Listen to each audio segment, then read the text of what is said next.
نبينا محمد وعلى آله وصحبه أجمعين وبعد আলহামদুলিল্লাহ সবচেয়ে গুরুত্বপূর্ণ জিনিস হচ্ছে দুনিয়াতে আল্লাহকে চেনা। আল্লাহকে চিনতে হলে আল্লাহর নাম গুণ দিয়ে চিনতে হবে। আল্লাহকে আল্লাহর নাম ও গুণ এবং তার কর্মের মাধ্যমে চিনতে হবে। আমরা আল্লাহর নামগুলি নিয়ে আলোচনা করছিলাম, এর মধ্যে আল্লাহর গুণগুলিও আসবে আলোচনা ইনশাআল্লাহ। তো আজকে আমরা ইনশাআল্লাহ দুটি নাম পড়ার চেষ্টা করব, দুটি নাম এবং তার ব্যাখ্যা নেওয়ার চেষ্টা করব। দুটি নামের মধ্যে একটি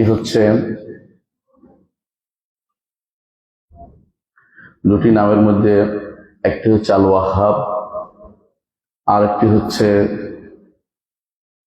হচ্ছে আল ফাত্তাহ। এই দুটি নাম ইনশাআল্লাহ পড়ব আজকে। প্রথমেই আমরা ইনশাআল্লাহ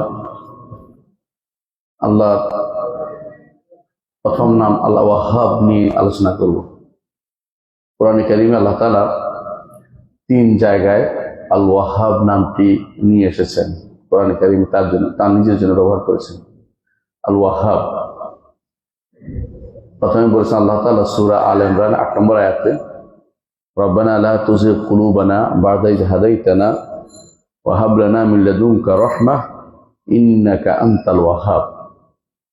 ঈমানদাররা আল্লাহর কাছে দোয়া করে বলে, রব্বানা লা তুযিগ কুলুবানা বা'দা ইয হাদাইতানা, আল্লাহ হেদায়েত দেওয়ার পরে আমাদের অন্তরকে বাঁকা করে দিবেন না। আল্লাহ তাআলা হেদায়েত দিয়েছেন, আবার হেদায়েত ছিনিয়েও নিতে পারেন যদি শুকরিয়া আদায় না করা হয়, যদি সেটাকে আপনি যথাযথ মূল্যায়ন না করেন, তাহলে হেদায়েত তিনি নিয়েও নিতে পারেন। কত মানুষ হেদায়েত পাওয়ার পরে আবার কাফের হয়ে গেছে, কত মানুষ হেদায়েত পাওয়ার পরে পথভ্রষ্ট হয়ে গেছে, সুন্নি ছিল শিয়া হয়ে গেছে, এরকম তো বহু মানুষ আছে। তাহলে হেদায়েত পাওয়ার পরে বক্রতা এটা যেন না আসে, ইমানদাররা দোয়া করে, বা'দা ইয হাদাইতানা ওয়া হাব লানা মিন লাদুনকা রাহমাহ, আমাদেরকে আপনার একান্ত রহমত দান করুন, যে রহমতের কারণে আমরা হেদায়েতের উপর টিকে থাকতে পারবো। হেদায়েতের উপর টিকে থাকাটা একটা আল্লাহর বড় নেয়ামত। যত বেশি চাইবেন আল্লাহর কাছে হেদায়েত, তত বেশি আল্লাহ দিবেন। যত বেশি না চাইবেন তত দূরে থাকবেন। এজন্য ইহদিনাস সিরাতাল মুস্তাকিম প্রতি সালাতেই আমরা আল্লাহর কাছে চাই। ওয়া হাব লানা মিন লাদুনকা রাহমাহ, এবং দান করুন, এই দাওয়াত চাইছে আমাদেরকে দান করুন আপনার পক্ষ থেকে রহমত। ইন্নাকা আনতাল ওয়াহাব, আপনি তো নিশ্চয়ই দাতা। ওয়াহাব অর্থ যিনি দান করেন প্রচুর, তাই প্রচুর দান করেন তিনি। কিন্তু সূরা আল ইমরান 8 নম্বর আয়াতে। অন্য আয়াতে আল্লাহ তাআলা বলছেন সূরা সাদের 9 নম্বর আয়াতে বলছেন, আম ইনদাহুম খাযাইন রাহমাতি রাব্বিকাল আজিজুল ওয়াহ্হাব। আল্লাহ তাআলা কাফেরদের সম্পর্কে বলছেন, নাকি তাদের কাছে রয়েছে আপনার রবের রহমতের ভান্ডার, তাদের কাছে রয়েছে, আর আপনার রব হচ্ছেন আজিজ আল ওয়াহ্হাব, অত্যন্ত প্রবল পরাক্রমশালী দাতা। তার দানের মধ্যে কেউ বাধা দিতে পারে না। যেটা আমরা সালাতের মধ্যে বলি না, লা মানি'a লিমা আতাইত ওয়ালা মু'তিয়া লিমা মানাত ওয়ালা ইয়ানফা'ু যাল জাদ্দি মিনকাল জাদ। কখন বলি? হ্যাঁ, কখন বলি? সিজদা কওমার মধ্যে বলি এবং সালাতের শেষেও বলি। খেয়াল করেছেন জিনিসটা? একই জিনিস 2 জায়গায় আছে। তো এটা কেন বলি? কারণ আল্লাহ তাআলার রহমত যদি কেউ আল্লাহ দিতে চান, কেউ বাধা দিতে পারবে না। মা ইয়াফতাহিল্লাহু মির রাহমাতিন ফালা মুমসিকা লাহু ওয়া মা ইউমসিক ফালা মুরসিলা লাহু মিন বা'দিহি। আল্লাহ যদি দেন, কেউ বাধা দিতে পারে না। এজন্য বলছেন আজিজ আল ওয়াহাব, দুটো নাম একসাথে হওয়ার কারণে অতিরিক্ত একটা আজিজ, একটা ওয়াহাব। অর্থাৎ তিনি এমন এক প্রবল পরাক্রমশালী দাতা যে তার দানের মধ্যে কেউ বাদ সাধতে পারে, এত বেশি তিনি দান করেন। আল্লাহ তাআলা আরো বলেছেন সূরা সাদের 35 নম্বর আয়াতে, নবী সুলাইমান আলাইহিস সালাতু ওয়াস সালাম তিনি আল্লাহর কাছে দোয়া করেছেন, রব্বিল ফিরলি, আল্লাহ আমাকে ক্ষমা করুন, ওয়া হাবলি মুলকান, এমন রাজত্ব আমাকে দান করুন, লা ইয়ানবাগি লিআহাদিন বা'দি, আমার পরে যেন কেউ রাজত্ব না পায়। ইন্নাকা আনতাল ওয়াহ্হাব, আপনি তো দাতা। আপনি ছাড়া কে দিবে, আপনি শুধু দিতে পারেন। এই তিনটি আয়াত আমরা দেখতে পাই সূরা আল ইমরান 8 নম্বর, সূরা সাদের 9 এবং সূরা সাদের 35 নম্বর আয়াতে আল্লাহ তাআলা তিনটি আল্লাহর এই ওয়াহাব নামটি উল্লেখ করেছেন। এই ওয়াহাব নামটি 3 বার আসছে, একবার আসলে যথেষ্ট কোরআনে কারিমে তার নাম হওয়ার জন্য 3 বার আসছে আল্লাহ এটা নাম। এবং দোয়ার মধ্যে আসছে, আবার আল্লাহ তাআলা তার নিজের গুণ হিসেবে বর্ণনা করেছেন। আল্লাহ তার কাছে চেয়েছেন, নবী সুলাইমান আলাইহিস সালাম সেই হিসেবে উল্লেখ করেছেন। এখন ওয়াহাব নামটির আসল অর্থ কি? ওয়াহাব নামটি হচ্ছে অর্থ হচ্ছে যে অতি দান, বেশি দান করা, এমন দান যে দানের জন্য বিপরীতে কোনো প্রতিদান চাওয়া হয় না। আল্লাহর দানের বিপরীতে কোনো প্রতিদান চাওয়া হয় না। দুনিয়ার মানুষ কিছু একটা দান করলেই চায় যে সে ভবিষ্যতে আমার একটু কাজে লাগবে, কিন্তু আল্লাহ রাব্বুল আলামিন তিনি ওয়াহাব দান করেন, তার দানের ক্ষেত্রে বিপরীতটা তিনি চাইবেন না আপনার কাছে। এত বেশি দান করেন, শুধু চাইলেই তিনি দিবেন, তার কাছে চাওয়া দরকার। তিনি একদিকে তিনি দান করেন, দ্বিতীয়ত তিনি অনুগ্রহ করেন, এবং তিনি অনুগ্রহ করেন আবার তিনি পুরস্কার হিসেবে দেন। পুরস্কার যেমন ফেরত নেওয়ার জিনিস না, অনুগ্রহ যেমন দয়া অতিরিক্ত, ঠিক দানটাও এইভাবেই ওয়াহাব অর্থ হেবা হয় না, আমরা হেবা করছে দানটা, হ্যাঁ তাহলে বুঝতে পারছেন। কিন্তু শব্দ আসছে ফাআল, ওজনটা বলা আসমাউল মুবালাগা, বাড়তি বুঝায়, অনেক বেশি দান করে, অনেক বেশি দান করে। হাদিসে কুদসিতে আপনারা শুনেছেন যে যদি সমস্ত মানুষকে আমি দান করি, আতাইতু সুউলা, সমস্ত মানুষ তাদের প্রার্থিত জিনিস দিয়ে দেই, মা নাকাসা মিন মুলকি শাইআন, আমার রাজত্বে কোনো কিছু ত্রুটি হবে না, কমবে না। এর অর্থ হচ্ছে এত বেশি দান করেন তিনি সমস্ত সৃষ্টির খোরাকির ব্যবস্থা করেন, সমস্ত সৃষ্টির জীবন ধারণের ব্যবস্থা করেন, নিঃশ্বাসের ব্যবস্থা করেন, পানির ব্যবস্থা করেন, যেটা দরকার। এত বেশি দান করেন যে এই জন্য তার হচ্ছে ওয়াহাব, তিনি ওয়াহাব। তো এই নামটা ব্যক্তি ওয়াহাব হয় না, আব্দুল ওয়াহাব হয়, কারণ এই ওজনটা আল্লাহর জন্য খাস। ব্যক্তি ওয়াহাব হয় না, কি হয়? আব্দুল ওয়াহাব। ওয়াহাবের দাস হয়। অনেক সময় আমরা ওয়াহাব ডাকি, ওয়াহাব ডাকবেন না, কি ডাকবেন? আব্দুল ওয়াহাব বলবেন, কারণ এটা আল্লাহর জন্য খাস। এটা মুবালাগা বলে, এটাকে বাড়তি। তিনি কি করেন? বন্দাকে তার দান দেন শুধু না, অনবরত দিতে থাকেন। 2 নম্বর, প্রথমত তিনি না চাইতে দেন, চেয়ে নেওয়া জরুরি মনে করেন না। আপনার কাছে চোখ দিছে, চাইছেন? চান নাই, এমনি দিয়েছে। আবার অতিরিক্ত দিচ্ছেন, চোখের অনবরত দেখার ব্যবস্থা করে দিচ্ছেন। আবার আরো প্রশস্ত করে দিচ্ছেন। আগে যদি কোনো কম বুঝতেন, এখন দেখে শুনে আরো ভালো বুঝতেছেন, জগৎটাকে আরো খোলামেলা দেখতেছেন, প্রশস্ত করে দিচ্ছেন। এবং আরো কি দিচ্ছেন যে এমন দান করতেছেন অন্যান্য জিনিস যেগুলো আপনি হয়তো কোনদিন চান নাই, আপনার মাথার ভিতরে আসবে না, এমন জিনিস আপনাকে দান করছেন আল্লাহ তাআলা। এ সবটাই ওয়াহাবের অর্থ। তাহলে দান করা, না চাইতে দান করা, তারপর দ্বিতীয় হলো অনবরত দেয়া, তৃতীয় হলো প্রশস্ত দান, চতুর্থ হলো পরবর্তী অনবরত দিতে যাওয়া, অর্থাৎ যেগুলি না চাইতে দেয়া, সবগুলি এটার অন্তর্ভুক্ত, যে অনবরত করতে আসছে আমার আল্লাহর পক্ষ থেকে, নেয়ামত আল্লাহর পক্ষ থেকে আসছে। এগুলি হচ্ছে আল ওয়াহাব শব্দের অর্থ। কারণ এটা বারবার আসবে, বিভিন্ন রকম আসবে, অনবরত আসতে থাকবে, এগুলি সবই হচ্ছে ওয়াহাব শব্দের অর্থ। আল্লাহর হাতেই সবকিছু। তিনি যাকে ইচ্ছা দান করেন, যাকে ইচ্ছে বাধা দেন। তিনি যা দিবেন তা বাধা দিতে পারবে না কেউ, তিনি যা বাধা দিবেন কেউ তা চালু করতে পারবে না। এটা হচ্ছে ওয়াহাব শব্দের মূল বক্তব্য। এই জন্য আপনি একটা উদাহরণ ধরেন, একজন মানুষ দুনিয়াতে আসার আগে মায়ের গর্ভে তার বাবার পক্ষ থেকে যা আসে সেটাকে তিনি খাওয়ার ব্যবস্থা করেন, তাই না? হাবলুস সুরির মাধ্যমে বা এমন একটা রশ্মির মাধ্যমে, নাভির মাধ্যমে খাওয়ার ব্যবস্থা করতেছেন। নাভি মায়ের সাথে সম্পৃক্ত হয়ে যাচ্ছে, ছেলের নাভি মায়ের নাভির সাথে, এবং খাওয়ার ব্যবস্থা করছেন। কারণ তখন মুখ দিয়ে খাওয়ার ব্যবস্থা করে লাভ হতো না, এই জন্য সেইভাবে করেছেন আল্লাহ তাআলা। এবং সেটার মধ্যে বড় করে তুলছেন, আবার দুনিয়াতে পাঠিয়ে দিচ্ছেন। দুনিয়াতে আসার পরে পিতামাতার দয়া ওর উপরে আসে যাচ্ছে, পিতামাতা তারপর দয়া করে। 2 সাইডটা দুষ্ট মানুষটা আলাদা কথা, কিন্তু শতকরা বেশিরভাগ প্রাণীকুল পর্যন্ত তার সন্তানকে আদর করে, এটাও আল্লাহর পক্ষ থেকে দয়া। তারপরে আল্লাহ তাআলা আল্লাহর নেয়ামতের মধ্যে আপনাকে বড় করেন। কত ধরনের নেয়ামত দিচ্ছে আপনি গুণে শেষ করতে পারবেন না। ওয়াইন তাউদ্দু নি'মাতাল্লাহি লা তুহসুহা, আল্লাহ নেয়ামত যদি গণেন কোনোদিন গুণে শেষ করতে পারবেন না। এরপরে যদি আপনি ঈমান পান তো সবচেয়ে আরো বড় নেয়ামতটা আপনাকে দিয়ে দিয়েছে। এরপর যদি ঈমানের উপর মারা যান, বিশাল দুনিয়াতে যা দিচ্ছে বহু গুণ বেশি দিবেন আখিরাতে। মালা আইনুন রাআত ওয়ালা উযুনুন সামিআত ওয়ালা খাতারা আলা কলবি বাশার, যা কোনোদিন চোখ দেখেনি, যা কোনোদিন কানে শুনেনি, যা কোনো অন্তরে উদিত হয়নি, সেটা আপনি পাবেন। আপনি দেখছেন কিভাবে আল্লাহ দেয়, কিভাবে আল্লাহ দেয়। যদি দুনিয়াতে এসে ঈমানের উপর চলতে পারেন, তাকওয়ার উপর চলতে পারেন, আল্লাহ তাও আল্লাহর দান, এটাও আল্লাহর দান। তাহলে আল্লাহ তাআলা আপনাকে মৃত্যুর পরে এত বেশি দিবেন যে, হ্যাঁ, ওলা সাউফা ইউতিকা রাব্বুকা ফাতারদা, এত বেশি দিবেন যে আপনি সন্তুষ্ট হয়ে যাবেন। আল্লাহ দান করবেন। আল্লাহর দানের কোনো সীমা নাই। আমরা শুধু কয়েকটা দিন কোরআন এবং সুন্নতে যেগুলি আসছে কিছু উল্লেখ করতে চাই, কয়েকটা। এক নম্বর হচ্ছে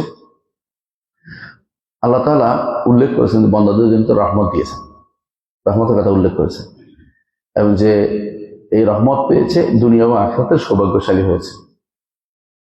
কোরআনে কারীমে আল্লাহ বলছেন ইব্রাহিম আলাইহিস সালাম, আল্লাহ তাআলা ইব্রাহিম আলাইহিস সালামকে অনেক নেয়ামত দিয়েছেন। তার মধ্যে বলেছেন যে তাকে আমি ইসহাক ও ইয়াকুব দিয়েছি। দেয়ার কথা বলছেন কি হিসাবে? মির রহমাতিনা, আমার দয়া। যাকে আল্লাহ দয়া করেন তাকে বড় রহমত করেছেন, তাকে দান করেছেন বড় কিছু। কি বলেছেন? ওয়াহাবনা লাহুম মির রহমাতিনা ওয়া জাআলনা লাহুম লিসানা সিদকিন আলিয়া। ইব্রাহিমকে যখন আমার জন্য এত কিছু ত্যাগ করলো, ইব্রাহিম আরাম আয়েশ ত্যাগ করছে, আগুনে নিক্ষিপ্ত হয়েছে, দেশ ছেড়েছে, ফ্যামিলি পর্যন্ত বিপদে পড়েছে। তারপর যখন এসে পৌঁছছে কোথায়? বাইতুল মাকদিস এলাকায়, খালিল, এখন যেটাকে আল খলিল বলে, এখন যেটা কি বলে? খলিল বলে। ওইখানে হেব্রন বলে, হেব্রনও বলে। হেব্রন ইব্রাহিমের অপভ্রংশ, হেব্রন বলে ওরা। তো ওখানে আসার পরে আল্লাহ তাআলা তাকে প্রথমে দিলেন ইসমাইল। ইসমাইল তিনি রেখে গেলেন কোথায়? মক্কাতে। তারপর আল্লাহ তাকে আরেকটা সন্তান দিলেন, সেটা হচ্ছেন ইসহাক। ইসহাকের ঘরে ওনার জীবদ্দশাতেই অথবা ওনার পরেই ইয়াকুব আসলেন। আল্লাহ তাআলা এদের কথা উল্লেখ করেছেন যে তাদেরকে আমি আমার রহমতের ভান্ডার থেকে দান করেছি, এবং তাদেরকে লিসানা সিদকিন আলিয়া, তাদের উত্তম প্রশংসা মানুষের মুখে রেখে দিয়েছি, তাদের সত্যবাদিতার কথা সবাই স্বীকার করে, এরকম অবস্থা তাদের তৈরি করে দিয়েছি। এই যে দেয়াটা, এটা কি দিয়েছেন? রহমত। বলে দিয়েছেন নির রহমাতিনা, আমাদের রহমত থেকে তাদেরকে দিয়েছে। এটা সূরা মারইমের 50 নম্বর আয়াতে আসছে। আবার দেখেন সূরা মারইম 53 নম্বর আয়াতে আল্লাহ তাআলা বলছেন ওয়াহাবনা লাহু মির রহমাতিনা আখাউ হারুন নাবিয়্যা। যখন আল্লাহ তাআলা মুসা আলাইহিস সালাতু ওয়াস সালামকে নবুয়ত দিলেন, মুসা আলাইহিস সালাতু ওয়াস সালাম আবদার করে বসলেন। কি আবদার করলেন? আল্লাহ আমার ভাই কে দেন, হ্যাঁ, ওয়াফি হারুন ওয়া আফসাহু মিন্নি লিসানান, আল্লাহ আমার ভাই অনেক সুন্দর কথা বলতে পারে। ফারসুলু মান ইয়ারিদা ইউসাদ্দিকুনি, আমার পিছনে তাকেও আপনি রাসূল হিসেবে দেন, আমারও সহযোগিতা করবে। আমি একা একা কি করব? কাই নুসাব্বিহাকা কাসীরা ওয়া নাযকুরুকা কাসীরা, আরো অনেক তুলে চাই, বেশি বেশি করে আপনার প্রশংসা করতে পারবো, আপনার জিকির করতে পারবো। কি সুন্দর সেই দিচ্ছে আমার কাছ থেকে। আল্লাহ তাআলা তাকে বলছেন যে ওয়াহাবনা লাহু মির রহমাতিনা, আমি তার রহমতের ভান্ডার থেকে তাকে তার ভাইরে নবী বানাই দিলাম। তার রহমত থেকে আল্লাহ তাআলা দিয়ে দিলেন, তার ভাইকে নবী বানাই দিলেন। এই নবী এবং রাসূল এক। কারণ কোরআনে যাদের নাম আসছে সবাই কি? রাসূল, একমাত্র আদম আলাইহিস সালাম ছাড়া। তারপর আল্লাহ তাআলা আরো বলেছেন ঈমানদাররা দোয়া করে, কি দোয়া করে? রব্বানা লা তুযিগ কুলুবানা বা'দা ইয হাদাইতানা ওয়া হাব লানা মিন লাদুনকা রাহমা ইন্নাকা আনতাল ওয়াহ্হাব, সূরা আল ইমরান 8 নম্বর আয়াত। এখানেও দেখবেন যে হাব লানা মিন লাদুনকা রাহমা দিতে বলেছে, আল্লাহ আমাদেরকে দান করুন, আমাদের অন্তরকে বাঁকা করে দিবেন না, আপনার পক্ষ থেকে স্পেশাল রহমতের মাধ্যমে আমাকে কি করে হেদায়েত দেন, হাব লানা মিন লাদুনকা রাহমা, রহমত দান করুন। তাহলে আপনি দেখছেন যে আল্লাহ দানের মধ্যে একটা হচ্ছে রহমত, যেটা নবীরা চেয়েছে। অনুরূপভাবে আল্লাহ তাআলা বলছেন আমা ইনদাহুম খাজান রাহমাত রাব্বিকাল আজিজ ওয়াহ্হাব, তাদের কাছে কি আল্লাহর রহমতের ভান্ডার আছে? কাফেরদের কাছে না, কখনো নাই। কাফের রহমতের ভান্ডার আল্লাহর কাছে। তারা মনে করছে নবুয়ত কেন মুহাম্মদ সাল্লাল্লাহু আলাইহি ওয়াসাল্লাম পাবে, নবুয়ত কেন ওই তায়েফের 2 ব্যক্তি পেল না, নবুয়ত কেন একজন এতিম পেল। এটা তাদের মাথা ব্যথার কারণ। আল্লাহ বলছে তোমরা চাইলেই হবে, আমি যাকে চাই তাকে দিব। রহমতের ভান্ডার তো আমার কাছে, আমি যাকে চাই তাকে দিব। এই জন্য আল্লাহ তাআলা সূরা সাদের 9 নম্বর আয়াতে তাদেরকে তিরস্কার করেছেন কাফেরদেরকে, যে রহমতের ভান্ডার আমার হাতে, আমি তোমাদেরকে রহমত দেব। বোঝা গেল যে দানের একটা বড় জিনিস হচ্ছে কি রহমত দেয়া, রহমত দেয়া। দ্বিতীয় আরেকটা জিনিস হচ্ছে দানের, সেটা হচ্ছে নবুয়ত, আল্লাহর বন্ধুত্ব, আল্লাহর নৈকট্য। নবুয়ত, বন্ধুত্ব, নৈকট্য, দ্বিতীয়টা। এটা আল্লাহ তাআলা কোরআনে কারীমে উল্লেখ করেছেন, ওয়া ওয়াহাবা লি হুকমা ওয়া জাআলানি মিনাল মুরসালিন। মুসা আলাইহিস সালাতু ওয়াস সালাম যখন পালিয়ে গেলেন কোথায়, মাদিয়ানে, সেখান থেকে তিনি আসার পথে আল্লাহ তাআলা তাকে কি করেছেন, নবুয়ত দিলেন। আসার পরে ফেরাউনকে তিনি বলতেছেন যে তুমি ঈমান আনো। ফেরাউন বলতেছে, তুমি না সেই ব্যক্তি যে আমাদের লোককে মেরে ফেলছিল, আমাদের ঘরে বড় হয়েছিল। মানে শুরু হয়েছে তার আক্রমণাত্মক ভূমিকা। আল্লাহ তিনি বললেন যে ফাফারাতু মিনকুম লাম্মা খিফতুকুম, তোমাদের আশঙ্কায় পালাইছি, ঠিক আছে, কিন্তু ওয়াহাবা লি রাব্বি হুকমান, আল্লাহ আমাকে দিয়েছেন, ওয়াহাবা দান করেছেন, হুকমান নবুয়ত দিয়েছেন, প্রজ্ঞা দিয়েছেন, এক হুকুম দিয়েছেন, এবং আমাকে দিয়েছেন তার নৈকট্য, তার বন্ধুত্ব, এটা আল্লাহ আমাকে দিয়েছেন। সূরা শুআরা 21 নম্বর আয়াতে আসছে এটা। আবার দেখেন সূরা শুআরা 30 নম্বর আয়াতে আল্লাহ তাআলা বলছেন, ইব্রাহিম আলাইহিস সালাম তিনি দোয়া করছেন, রব্বি হাবলি হুকমান ওয়া আলহিকনি বিস সালিহিন, আল্লাহ আমাকে নবুয়ত, ওয়ালায়াত, নৈকট্য এবং আমাকে বন্ধুত্ব দান করুন, এবং আমাকে নেককারদের অন্তর্ভুক্ত করে দিন। আল্লাহ তাআলা তাকে খালিল হিসেবে গ্রহণ করে নিয়েছেন। খালিল, এটা তার দোয়া করতে দেরি, কবুল করতে আল্লাহ দেরি করেননি। আল্লাহ দান করেছেন, ঠিকানাও দান করেছেন। আবার সুলাইমান আলাইহিস সালাম যে দোয়া করছেন, সেটাও ছিল রাজত্বের দোয়া, নবুয়তের দোয়া। তিনি দোয়া করেছেন, রব্বি হাবলি মুলকান লা ইয়ানবাগি লিআহাদিন মিন বা'দি ওয়া হাবলি মুলকান লা ইয়ানবাগি লিআহাদিন মিন বা'দি ইন্নাকা আনতাল ওয়াহ্হাব। এটাও তার নবুয়ত, ক্ষমতা, কর্তৃত্ব, বন্ধুত্ব আল্লাহর কাছে চেয়ে নিয়েছেন। তাহলে দ্বিতীয় হলো কি, আল্লাহ নৈকট্য, আল্লাহর নবুয়ত, আল্লাহ বন্ধুত্ব, এগুলি আল্লাহর কাছে চেয়ে, এটা আল্লাহ তাআলা বলছেন যে এগুলি হচ্ছে আল্লাহর দান, এগুলি আল্লাহর দান। এক নম্বরটা কি ছিল, রহমত। দুই নম্বরটা এটা বলছে, তাই না? তিন নম্বর আরেকটা জিনিস কোরআনে কারীমে উল্লেখ করেছে আল্লাহ তাআলা, সেটা কি, যাওজাতুস সালেহা, উত্তম স্ত্রী, উত্তম সন্তান। কোরআনে আল্লাহ দানের কথা উল্লেখ করেছেন। আল্লাহ তাআলা বলছেন, ওয়া ওয়াহাবনা লাহু আহলা ওয়া মিসলাহুম মাআহুম রাহমাতাম মিন্না। আল্লাহ তাআলা বলছেন যে নবীকে, আল্লাহ আইয়ুব নবীকে যখন আল্লাহ তাআলা বিভিন্ন রকমের পরীক্ষায় ফেললেন, পরীক্ষা থেকে মুক্ত করার পরে আমি তাকে আবার পরিবারকে আবার ব্যবস্থা করে দিয়েছি, এবং তার জন্য ব্যবস্থা করে দিয়েছি, রহমতের ব্যবস্থাপনা করে দিয়েছি। তাহলে পরিবারও একটা আল্লাহর রহমত, পরিবারও একটা আল্লাহর দান, পরিবারও একটা আল্লাহর দান, উত্তম পরিবার। রাসূলুল্লাহ সাল্লাল্লাহু আলাইহি ওয়াসাল্লাম কি বলেছেন, আর দুনিয়া মাতা ও খায়রু মাতাইহা আল মারাতুস সালিহা, দুনিয়া হচ্ছে উপকৃত হওয়ার জিনিস, আর উত্তম উপকৃত হওয়ার জিনিস হচ্ছে ন্যাক স্ত্রী, ন্যাক স্ত্রী। এবং সন্তানরা যদি কোনো ন্যাক সন্তান হয়, উত্তম কেমন, মরে গেলেও কাজে লাগে, মরে গেলেও কাজে লাগে। আর যদি চোখের সামনে থাকে, চক্ষু শীতলকারী হয়। যে সন্তান সালাত আদায় করে, মসজিদে আসে, যে সন্তান কোরআন তেলাওয়াত করে, যে সন্তান দ্বীন বুঝে, শরিয়া বুঝে, গুনাহ থেকে দূরে থাকে, আপনার অন্তর কি হবে, পরিচ্ছন্ন। আপনার অন্তর, তার আপনার চক্ষু শীতলকারী হয়ে যাবে সন্তান। এই জন্য স্ত্রী সন্তানরা যদি ভালো হয়, এটা আল্লাহর পক্ষ থেকে একটা দান, এটা একটা বড় দান। দানের মধ্যে আমরা তিনটা পেলাম, তিনটা না, একটা কি বলছে রহমত, আরেকটা কি নবুয়ত বা বন্ধুত্ব, নৈকট্য, আর তৃতীয় হচ্ছে উত্তম সন্তান, উত্তম স্ত্রী, এটা নেয়ামত।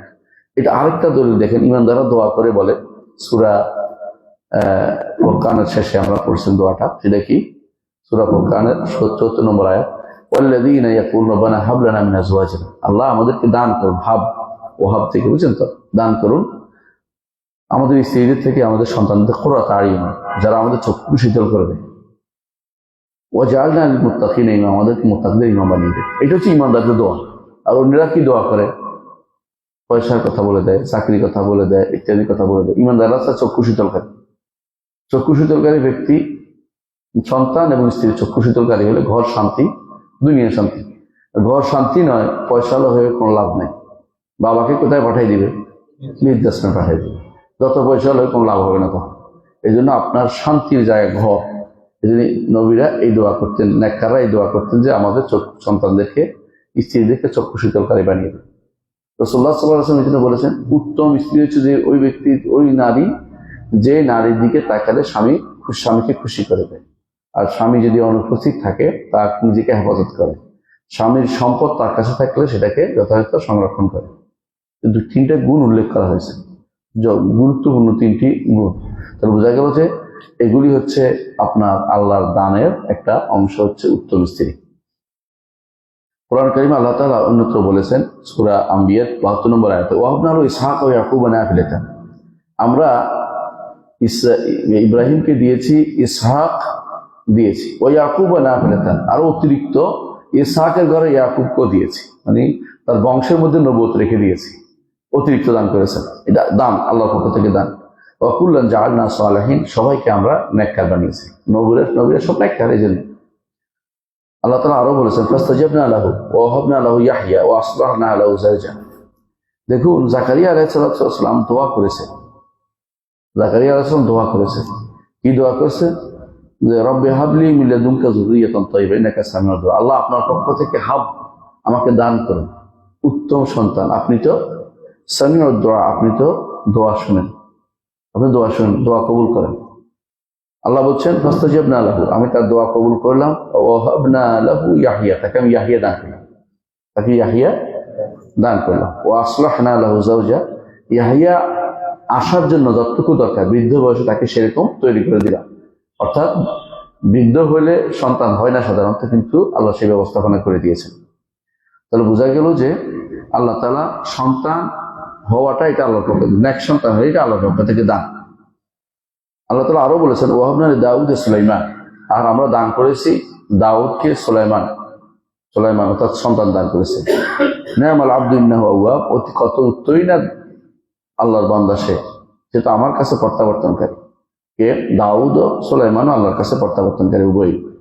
ইব্রাহিম আলাইহিস সালাম দোয়া করেছেন, রব্বি হাবলি মিনাস সালিহিন, আল্লাহ আমাকে নেক সন্তান দান করুন। এইভাবে নবীরা দোয়া করছেন নেক সন্তানের। তো দান করাটা আরেকটা হচ্ছে কি, তাহলে উত্তম স্ত্রী, উত্তম সন্তান, এটা আল্লাহর পক্ষ থেকে বিশেষ দান। ঠিক অনুরূপ ভাবে আল্লাহর দানের বিভিন্ন রকমের দান আছে। এর মধ্যে আরেকটি দান হচ্ছে কোনো বান্দাকে ইলমে নাফে দান করা, উত্তম ইলম দান করা। উত্তম ইলম একটা বড় দান। কেমন উত্তম একটা বড় দান? ইলমুন নাফে, উত্তম ইলম একটা বড় দান। এই জন্য উত্তম, যাকে আল্লাহ তাআলা ইলম দিয়েছেন, রাসূলুল্লাহ সাল্লাল্লাহু আলাইহি ওয়াসাল্লাম কি বলেছেন, মান ইউরিদিল্লাহু বিহি খায়রান ইউফাক্কিহু ফিদ্দীন, যাকে আল্লাহ কল্যাণ চেয়েছেন তাকে দুনিয়ার জ্ঞান দান করেন। আর যাকে দিনের জ্ঞান দেননি, দুনিয়ার জ্ঞান বেশি বেশি দিচ্ছেন, তার জন্য কল্যাণ চাওয়া হয়নি, কারণ এটা রেখে যেতে হবে। আর দিনের জ্ঞানটা সে প্রসার করে। এই জন্য এটা একটা উত্তম দান, এটা একটা উত্তম দান। এই জন্য নবীদেরকে আল্লাহ এটা দিয়েছেন, আর এটা ওয়ারিস বানাইতে বলেছেন। তাহলে একটা হচ্ছে কি, একটা হলো কি উত্তম জ্ঞান বা উপকারী জ্ঞান। এই জন্য প্রতিদিন দোয়া করি আমরা, আল্লাহ ইসলামকে ইলমান নাফিআ ওয়া রিজকান তাইয়্যিবা ওয়া আমালান মুতাকাব্বাল, আহসান, বারাকাল্লাহু ফিক। আরেকটি দান হচ্ছে বান্দা মানুষের খেদমত করার মতো টেন্ডেন্সি দেয়া, এটা আল্লাহর পক্ষ থেকে একটা বড় দান। মানুষের খেদমতে বেরিয়ে পড়ে। আপনাদের সেই ঘটনা মনে আছে, আবু বকর রাদিয়াল্লাহু আনহু একদিন রাসূলুল্লাহ সাল্লাল্লাহু আলাইহি ওয়াসাল্লাম বললেন যে কে আজকে এই কাজটি করেছে? কেউ বললেন আবু বকর, আমি করেছি। কেউ জানাজার পিছনে ছুটেছে, আমি। কে দান করেছে? আমি। আবু বকর রাদিয়াল্লাহু আনহু, তিনি যে এত বড় কাজটা করেছে, এই দান করেছে কে? আল্লাহর পক্ষ থেকে তাকে এই সুযোগটা দিয়েছেন। এটা আল্লাহর পক্ষ থেকে নেক আমল করার সুযোগ, বড় দান। আরেকটা দান, 6 নম্বর দান হচ্ছে যে নিরাপত্তা আল্লাহর পক্ষ থেকে। হাদিসে আছে রাসূলুল্লাহ সাল্লাল্লাহু আলাইহি ওয়াসাল্লাম বলেছেন, ঈমানের পরে সবচেয়ে বড় প্রাপ্ত জিনিস হচ্ছে নিরাপত্তা। ঈমানের পরে বড় প্রাপ্ত জিনিস হচ্ছে নিরাপত্তা। এটা আল্লাহর পক্ষ থেকে একটা দান। আল্লাহ তাআলা ওয়াহাব হিসাবে এগুলো দান করেন। এই জন্য ঈমানদার দোয়া করে, আল্লাহুম্মা আউযু বিকা মিন যাওয়াল নি'মাতিকা ওয়া ফুজাআতি নিকমাতিকা ওয়া তাহাউলি আফিয়াতিকা।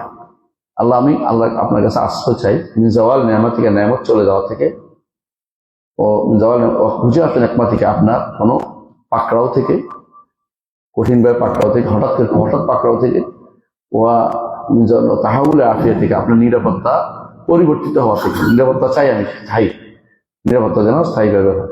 এই জন্য দোয়া করে, আল্লাহুম্মা ইন্নী আসআলুকা আল-আফওয়া ওয়াল আফিয়াতা ফি দীনি ওয়া দুনিয়ায়া, সকালবেলা দোয়ার মধ্যে আছে না, সকাল ভিতরে দোয়ার মধ্যে আছে দিন দুনিয়া আহলি মাল, এবার দোয়া করবেন। আফিয়াটা খুবই দরকার, সাল্লাল্লাহু আলা আফিয়া রাসূল নির্দেশও দিয়েছেন।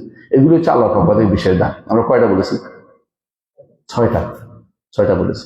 মানে এরকম সবাই, মোট কথা হচ্ছে আমরা আপনি যেগুলি বলছি এগুলি বুঝবেন যে অনেকগুলি দান করার জিনিস আল্লাহ তাআলা দিয়েছেন। এগুলি দিয়ে দান আল্লাহর পক্ষ থেকে আর কেউ দিতে পারে না। প্রমাণ হচ্ছে আল্লাহ তাআলা বলছেন লিল্লাহি মুলকুস সামাওয়াতি ওয়াল আরদ, আসমান এবং জমিনের রাজত্ব আল্লাহর হাতে।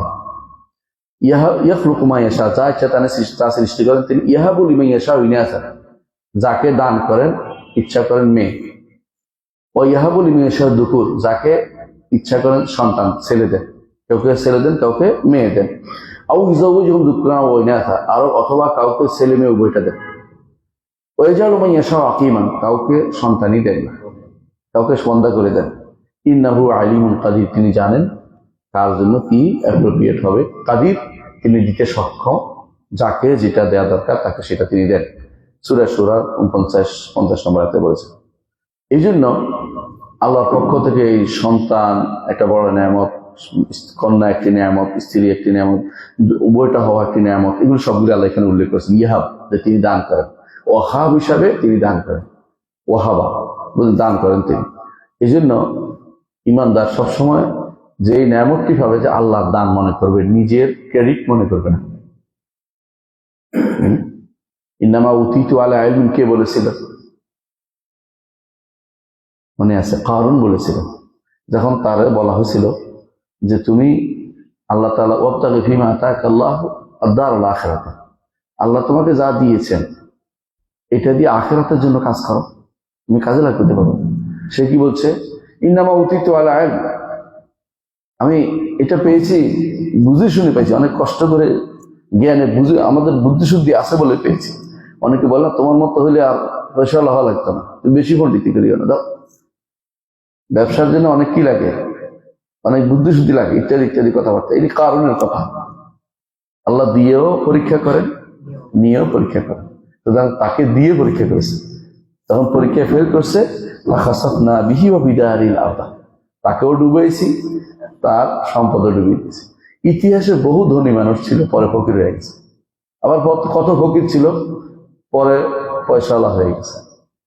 আমাদের মদিনাতে বা সৌদি আরবে এক শেখ আছে, নাম হচ্ছে শেখ রাজেহি, আব্দুল্লাহ রাজেহি, নাম শুনেছেন?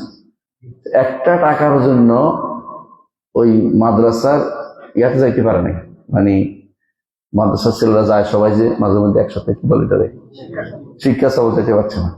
একজন একটা টাকা গোপনে টাকা দিচ্ছে, যা বড় হয়েছে সে তার সে ওস্তাদের খুঁজি বের করছে, খুঁজি বের করে একটা বিলে দিছে তাকে। কত বড় পয়সা হলো বুঝলেন? মানে তার যে খেজুর বাগান আছে, যদি আপনি খেজুর বাগান সারাদিন ঘুরেন, এত বড় খেজুর বাগান শেষ করতে পারবেন, গাড়ি দিয়ে ঘুরে করতে পারবেন।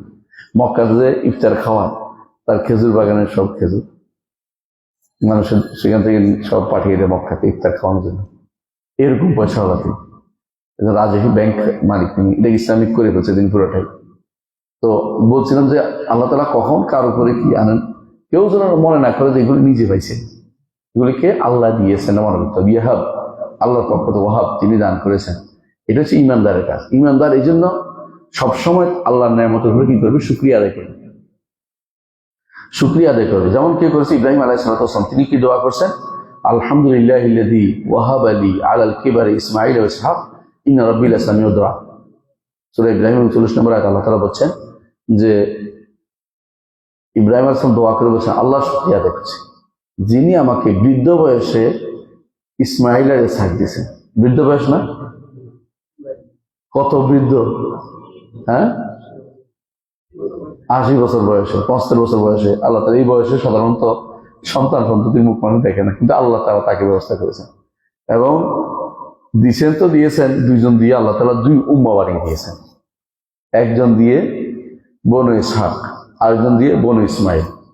আরবদের মধ্যে একটা বিরাট তৈরি করে দিয়েছেন, বিশাল সম্প্রদায় তৈরি করে দিয়েছেন। এবং এদের মধ্যে বনু ইসমাঈলকে মধ্যে আল্লাহ তাআলা মুহাম্মদ রাসূলুল্লাহ সাল্লাল্লাহু আলাইহি ওয়াসাল্লামকে পাঠিয়েছেন। এই যে এভাবে তিনি দোয়া করলেন, কারণ কি জানেন? একটা হেবা একটা প্রশংসা দাবি করে। এই জন্য আপনি যখন পানি খান কি বলেন, রাসূল হাদিস আছে আল্লাহ পছন্দ করেন কেউ যদি এক ফোঁটা পানি খাবার এক ফোঁটা পানি খেয়ে সেজন্য আল্লাহ শুকরিয়া দেয়, এক লোকমা ভাত খাবার খেলে সেজন্য আল্লাহ শুকরিয়া দেয়। কারণ আপনি আল্লাহর নেয়ামত দান, আল্লাহ দানটা পেয়ে শুকরিয়া আদায় করবেন, নিয়ে নিজের দিকে সম্পৃক্ত করবেন না যে আমি এটা পেয়েছি এইটার জন্য এই করছি সেই করেছি, আমি এই করেছি বলবেন না, আল্লাহ দিয়েছে বলবেন আল্লাহ দিয়েছে আমাকে। কারণ কত মানুষ চেষ্টা করেও পায় না, আপনি পেয়েছেন আল্লাহ দিয়েছেন বলেই, এই জন্য ইমানদার শুকরিয়া আদায় করে। বকর ইবনে আব্দুল্লাহ আল মুজাহির রহমতুল্লাহ আলাইহি বলেন, যখনই কোনো বান্দা বলে আলহামদুলিল্লাহ, এই যে বলতে পারছে আলহামদুলিল্লাহ, এটা একটা কিন্তু নেয়ামত, এটাও দাবি করে যে আরেকটা আলহামদুলিল্লাহ, কেমন শুকরিয়া আদায় করবে, কেমন শুকরিয়া আদায় করবে? মানে একটা মানুষ যদি বলে আলহামদুলিল্লাহ, বলতে পারছে, এটা তো একটা নেয়ামত, এটার জন্য আবার আলহামদুলিল্লাহ দাবি করা না, আপনি আরেকটা আলহামদুলিল্লাহ বলতে হবে। এটা কিভাবে পূরণ করবে? যত নেয়ামত আসবে নতুন নতুন আলহামদুলিল্লাহ বলতেই থাকবে। এই জন্য রাসূলুল্লাহ সাল্লাল্লাহু আলাইহি ওয়াসাল্লাম বলছেন, তিনি কি বলছেন, যখনই কিছু হয় ইমানদারের সে কি বলবে আলহামদুলিল্লাহ। আর যদি কষ্টকর জিনিস হয় তখন কি বলবে? আলহামদুলিল্লাহ আলা কুল্লি হাল, সর্বাবস্থা আলহামদুলিল্লাহ, মানে আলহামদুলিল্লাহ বন্ধ নেই। ইমানদার আলহামদুলিল্লাহ বন্ধ করে না, কারণ আমরা জানি যে আমরা রাসূল বলছেন আমাদের উম্মত হচ্ছে হাম্মাদুন, তাই না? আল্লাহ প্রশংসা করে, আল্লাহর হাম প্রকাশ করে। নবী হচ্ছেন মুহাম্মদ, আর নবীর ঝান্ডার নাম কি? লিওয়াউল হাম, ঝান্ডা, হামদের ঝান্ডা, হামদ লেখা থাকবে এরকম ঝান্ডা। আর এই উম্মতের প্রশংসিত উম্মত। আর নবী আহমদ, এবং জান্নাতে প্রবেশ করলে কি বলতে হবে? আলহামদুলিল্লাহিল্লাযী আযহাবা আন্নাল হাযানা, ওই আল্লাহর প্রশংসা করতেছি যিনি আমাদের সমস্ত চিন্তা ক্লেশ দূর করে দিয়ে জান্নাত দিয়ে দিয়েছেন। এবং সবশেষে কি বলবেন? ওয়া আখিরু দাওয়ানা আনিল হামদুলিল্লাহি রাব্বিল আলামিন, জান্নাতে প্রবেশ করে। সুতরাং হাম ইমানদার মুখে সবসময় উচ্চারিত হবে। ইমাম শাফিঈ রাহমাতুল্লাহ আলাইহি বলতেন, আলহামদুলিল্লাহিল্লাযী লা ইউদ্দি শুকরা নি'মাতা মিন নি'ামিহি ইল্লা বিনি'মাতিন হাজ্জাতিন তুযিবু শুকরা আলাইহা। ওই আল্লাহর প্রশংসা করছি যার নেয়ামতের শুকরিয়া আদায় করে শেষ করতে পারবেন না। একটা শুকরিয়া আদায় করলে আরেকটা, এটাও একটা নেয়ামত শুকরিয়া দাবি করতেছে, এটা তিনি বলেছেন প্রথমে। তিনি বুঝতে পারছেন যে এইভাবে শুকরিয়া আদায় করতে হয়। তাহলে বোঝা গেল আল্লাহ এই দানগুলি দুই প্রকার। একটা হচ্ছে তিনি দুনিয়াতে অনেক কিছু দিচ্ছে, একটা হচ্ছে আখিরাতের জন্য দান, তাই না? দুনিয়াবি দানের মধ্যে আছে সম্পদ, বিভিন্ন কল্যাণে খরচ করা একটা দান, আপনি খরচ করতে পেরেছেন, এটাও কিন্তু একটা দান। উনি আপনাকে আল্লাহ দিয়েছে, আল্লাহ খরচ করতে পেরেছেন, এটাও একটা আল্লাহর পক্ষ থেকে দান, যে আপনাকে এই টেন্ডেন্সি দিয়েছে, এই মানসিকতা দিয়েছে যে আপনি দান খরচ করবেন, এটাও আল্লাহর পক্ষ থেকে। আর আখিরাতের দান কি? সর্বশেষ দান হবে আপনার জন্য জান্নাত, যে জান্নাতের পরে আর কোনো বড় নেয়ামত কিছু হইতে পারে না, আপনাকে আল্লাহ তাআলা সে দান করবেন। সুতরাং আমি ওয়াহাব নামটির অর্থ একটু আলোচনা করি। ওয়াহাব নামটির তাহলে কি পাইলে আমরা? এক নম্বর হচ্ছে আল্লাহকে ভালোবাসা আপনাকে দাবি করে, কারণ আল্লাহ যদি দান করে আল্লাহকে ভালোবাসতে হবে, তাই না? আল্লাহ যদি দান করে আল্লাহ একান্ত আল্লাহর ইবাদত করতে হবে, তাহলে তিনি দান করবেন। দ্বিতীয় হচ্ছে যে আল্লাহ শুকরিয়া আদায় করবেন, আল্লাহ দানের উপর আল্লাহ শুকরিয়া আদায় করবেন। তৃতীয় হচ্ছে আপনি যতটুকু পারেন, আল্লাহ যেহেতু দান করেন, আপনাকে দিয়েছে, আপনিও দান করার চেষ্টা করেন। রাসূলুল্লাহ সাল্লাল্লাহু আলাইহি ওয়াসাল্লাম এই জন্য তিনি অনবরত দান করতেন। কবি বলতেছেন, মা ক্বালা লা ইল্লা ফি তাশাহুদি, তাশাহুদ ছাড়া তিনি কোনোদিন লা বলতেন না। তাশাহুদ বুঝছেন তো? বুঝেন না? লা ইলাহা ইল্লাল্লাহ কোথায় না, আশহাদু আল্লা ইলাহা ইল্লাল্লাহ, তো এখানটা লা আছে। তো বলতেছেন যে, কবি বলতেছেন যে তিনি মুহাম্মদ রাসূলুল্লাহ সাল্লাল্লাহু আলাইহি ওয়াসাল্লাম কাউকে লা বলতে জানেন না, তবে তিনি তাশাহুদের মধ্যে শুধু লা বলেছেন, তিনি কোনোদিন লা বলেন নাই, যে নাই দিব না, এটা বলেন নাই। যে কেউ আসতো তিনি চেষ্টা করতেন তাকে কিছু না কিছু দিতে। এটা হলো সবচেয়ে উত্তম চরিত্র, হচ্ছে মুহাম্মদ রাসূলুল্লাহ সাল্লাল্লাহু আলাইহি ওয়াসাল্লামের চরিত্র। কারণ আল্লাহ তাআলা যেটা পছন্দ করেন রাসূল সেটা পছন্দ করতেন। আল্লাহ তাআলা দান করা পছন্দ করেন, রাসূল দান করতেন। এই জন্য ইমানদার আল্লাহ রহমত, আল্লাহ রহমান, আর তিনি পছন্দ করেন কি? যারা রহমত করে, তাই না? আর রাহিমুনা ইয়ারহামুহুমুর রহমান, যারা রহমত করে আল্লাহ রহমান তাদেরকে পছন্দ করেন। তো এই জন্য দানের ক্ষেত্রে আল্লাহ আপনাকে দান করেছেন, আপনিও দান করবেন, এবারে কমতি করবেন না। চতুর্থ যে প্রভাব এর নামের, সেটা হচ্ছে যে নেয়ামতকে শুকরিয়ার মাধ্যমে ধরে রাখতে হবে। নেয়ামত যদি শুকরিয়া না আদায় করেন, নেয়ামত কি হয়? চলে যায়। সেটা কি? অপব্যবহার, খারাপ জায়গায় ব্যবহার, অথবা খারাপ ভাবে ব্যবহার। আপনার চোখ নেয়ামত না? আল্লাহ দান করেছেন না আপনাকে চোখটা? এটা যদি কেন আপনি খারাপে ব্যবহার করেন তাহলে আল্লাহ শুকরিয়া আদায় করলেন না। এই জন্য আপনি চেষ্টা করবেন আল্লাহ শুকরিয়া আদায় করে ভালো জায়গায় ব্যবহার করতে। এই জন্য ইমানদার দোয়া করবেন রাত কুলুবানা বাদে হাদাইতানা হাবলানা মিন লাদুনকা রাহমা। 5 নম্বর যে আল্লাহর কাছে চাইবেন এর মাধ্যমে, এই সময়ত নামের মাধ্যমে বান্দা যা কিছু দুনিয়া আখিরাতের কল্যাণ চাইবেন। আল্লাহ ইন্নাকা আনতাল ওয়াহ্হাব, এবং দোয়া করবো আল্লাহ আপনি তো ওয়াহ্হাব, দাতা, আমাকে দান করুন, আমাকে আমার প্রয়োজন যা আছে তা দিন। এইভাবে আপনি আল্লাহর কাছে চাইবেন। দুনিয়া বা আখিরাতের চাওয়াটা আল্লাহর কাছে চাইবেন, আর কারোর কাছে চাইবেন না। এটা একটা দার্স আমরা শেষ করলাম। দ্বিতীয় আমরা আরেকটা পড়বো ইনশাল্লাহ, আরেকটা আল্লাহর একটা নাম পড়বেন, আল ফাত্তাহ। আল ফাত্তাহ নামটি একবার এসেছে কোরআনে কারিমে। কয়বার আসছে? একবার আসছে। তাই কোথায় আসছে? সূরা সাবার 26 নম্বরে আল্লাহ তাআলা বলছেন, কুল ইয়াজমাউ রাব্বুনা ইয়াজমাউ বাইনা রাব্বুনা, বলুন হে নবী আমাদের রব আমাদের মাঝে, ইয়াজমাউ বাইনা রাব্বুনা, আমাদের মাঝে তোমাদের মধ্যে একসাথে করে দিবেন হাশরের মাঠে। সুম্মা ইয়াফতাহু বাইনানা বিল হক, তারপর তিনি যথাযথভাবে আমাদের মধ্যে কি করবেন? বিচারের ব্যবস্থা করে দিবেন, খোলাসা করে দিবেন, স্পষ্ট করে দিবেন। ওয়া হুয়াল ফাত্তাহুল আলিম, তিনি ফাত্তাহ এবং তিনি আলিম। ফাত্তাহ কি? বিচারকারী। আরো অর্থ আছে, আমি সেগুলো আলোচনা করবো। আলিম এবং তিনি সর্বজ্ঞ, সবকিছু জানেন। কার অন্তরে কি ছিল, কি কোন উদ্দেশ্যে দুনিয়াতে ঘুরে বেড়াইছে, সেটা তিনি কি জানেন? সবচেয়ে বেশি জানেন। এই জন্য আল্লাহ তাআলা অন্য আয়াতে বলেছেন, ওয়াসা রাব্বুনা কুল্লা শাইইন ইলমা, আমাদের রব সব কিছুকে তার ইলমের মাধ্যমে তিনি পরিবেশন করে আছেন। আল্লাহ পরিবেশনকে অর্থ বুঝুন তো, ইলমের মাধ্যমে পরিবেশন, অর্থাৎ তারা ইলমের বাইরে কিছু যায় না। এটা হলো ইলমের মাধ্যমে পরিবেশন। আমরা পরিবেশন করি হাত দিয়ে, তাই না? ধরে রাখি, যাইতে পারবে না, তাই না? কিন্তু আল্লাহর পরিবেশন হাতের নয়, আল্লাহর পরিবেশন কি দিয়ে? ইলম দিয়ে। ওয়াসা রাব্বুনা কুল্লা শাইইন ইলমা, আমাদের রব সবকিছু ইলম দিয়ে পরিবেশন করেছেন। বুঝলেন? ওয়ালা ইউহিতুনা বিহি ইলমা, আর কেউ তাকে ইলম দিয়ে ইহাতা করতে পারে না। ইহাতার অর্থ একই অর্থ, ওয়াসা অর্থ একই, ওয়াসা অর্থ একই অর্থে। বুঝলেন তো?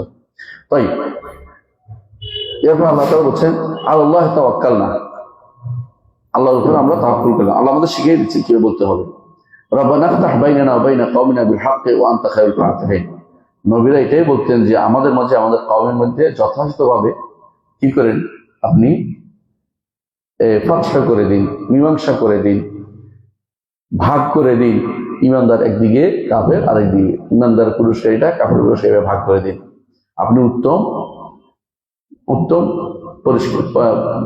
পৃথককারী বা উত্তম বিচারকারী। তাহলে আমরা পাইলাম যে ফয়সালাকারী। ফাত্তাহ একটা নাম পাইছি আমরা, তাই না? এই ফাত্তাহ নামটির ব্যাপারে আমরা একটু আলোচনা করবো। ফাত্তাহ নামটি আসল অর্থ কি? 1 নম্বর অর্থ হচ্ছে যে আল্লাহ তাআলা বান্দাদের মধ্যে শরীয়ত দিয়ে যা ইচ্ছে তা তিনি ফাতহা করেন, কারণ বান্দার জন্য উন্মুক্ত করে দিয়েছেন। ফাতহা শব্দ তো উন্মুক্ত, কোনো কিছু উন্মুক্ত করে দেয়া। কিভাবে উন্মুক্ত করে? সাধারণত আপনি ঘরের দরজা উন্মুক্ত করেন না, এটাও ফাতহা। ফাতাহাল বাব, দরজা খুলছে, হ্যাঁ, দরজা খোলা, ফাতাহাল বাব বলে আরম্ভ।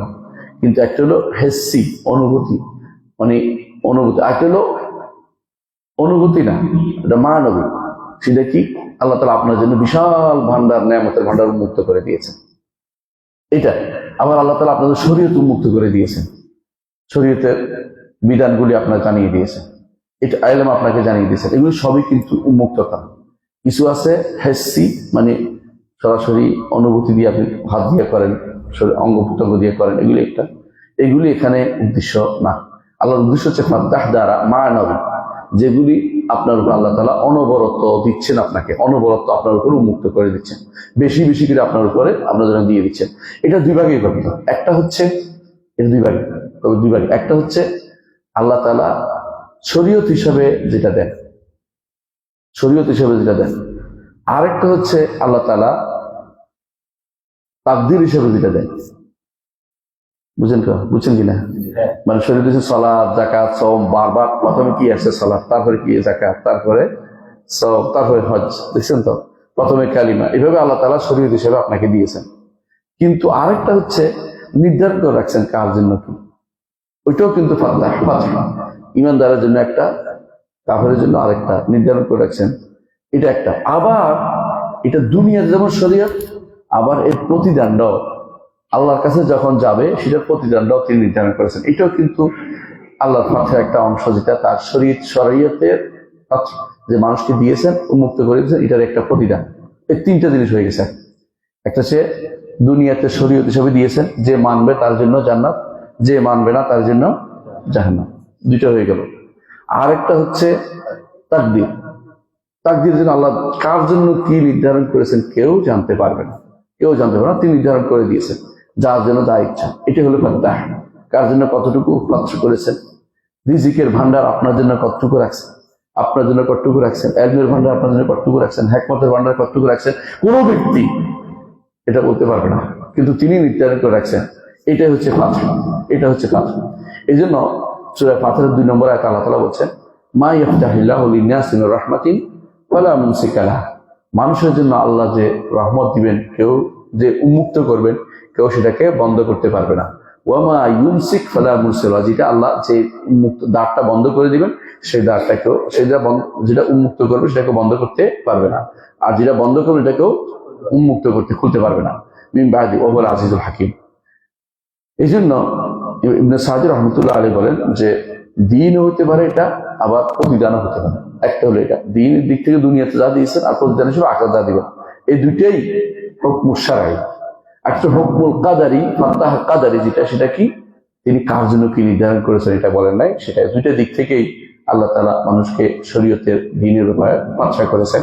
এই হিসাবে তিনি ফাতহ, দুই দিক থেকেই, দুনিয়া এবং আখিরাত একটা, তাই না?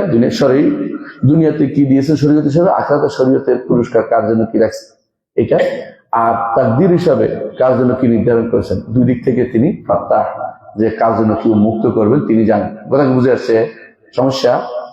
কোন সমস্যা? দুইটা অর্থ, একটা হচ্ছে শারআন, একটা হচ্ছে কাদরান।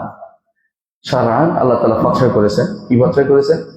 যে তোমাকে শরীয়তে কতটুকু আমল করতে দিবেন, কতটুকু কি করেছেন আমল করবা তুমি, তোমাকে শরীয়ত দিয়েছেন না, দিন দিয়েছেন। এগুলি সব হচ্ছে আল্লাহর পক্ষ থেকে উন্মুক্ত করা, কারণ এটা আল্লাহর নেয়ামত। শরীয়ত আল্লাহর একটা নেয়ামত। আবার এটার প্রতিদান আখিরাতে তিনি দেবেন, এটার একটা অংশ, শারঈর একটা অংশ। আর তাকদীর হচ্ছে তিনি কার জন্য কি নির্ধারণ করেছেন কেউ জানে না, এটাও নির্ধারণ করা, এটাও ফাতহ, এটাও তিনি নির্ধারণ করেছেন। এই দুইটা জিনিসকেই আপনার স্বীকার করতে হবে, আপনাকে স্বীকার করতে হবে। এই জন্য ঈমানদার সবসময় চিন্তা করে যে তার জন্য আল্লাহ তাআলা যেটা নির্ধারণ করেছেন এটা অনেক উত্তম, তার ফাতহ করেছেন। এই জন্য ঈমানদার দোয়া করে কি, দেখুন শুআয়ব আলাইহিস সালাম দোয়া করেছেন, রব্বানা ইফতাহ বাইনানা ওয়া বাইনা কওমিনা বিল হক। আল্লাহ আমার কওম কথা শুনে না, আমাদের মধ্যে তাদের মধ্যে ফয়সালা করে দেয়। এই ফয়সালাটা কোনটার ভিতরে পড়বে? যারা শরীয়ত মানে নাই শরীয়তের হিসাবে, বুঝলেন তো কথাটা? শরীয়তের মাসা ফয়সালা করে দেন। আর আরেকটা আছে কল্যাণের দ্বার উন্মোচন করে দেয়া, যাবতীয় কল্যাণের দ্বার উন্মোচন করে দেয়, এটা আরেকটা অর্থ। দ্বিতীয় অর্থ, 3 নম্বর অর্থ, যাবতীয় কল্যাণের দ্বার আল্লাহ উন্মোচন করে দেন। যেমন আল্লাহ তাআলা উন্মোচন করে দেন আপনার যত কল্যাণের জিনিস আছে, এগুলো আপনার জন্য উন্মুক্ত করেন। কখনো কখনো আল্লাহ বন্ধ করে রাখেন, কেন? আপনার দিকে তাকিয়ে, যেটা আপনার ক্ষতির কারণ হতে পারে। এই জন্য সবসময় আল্লাহ তাআলা সবার জন্য সব উন্মুক্ত করে দেন না।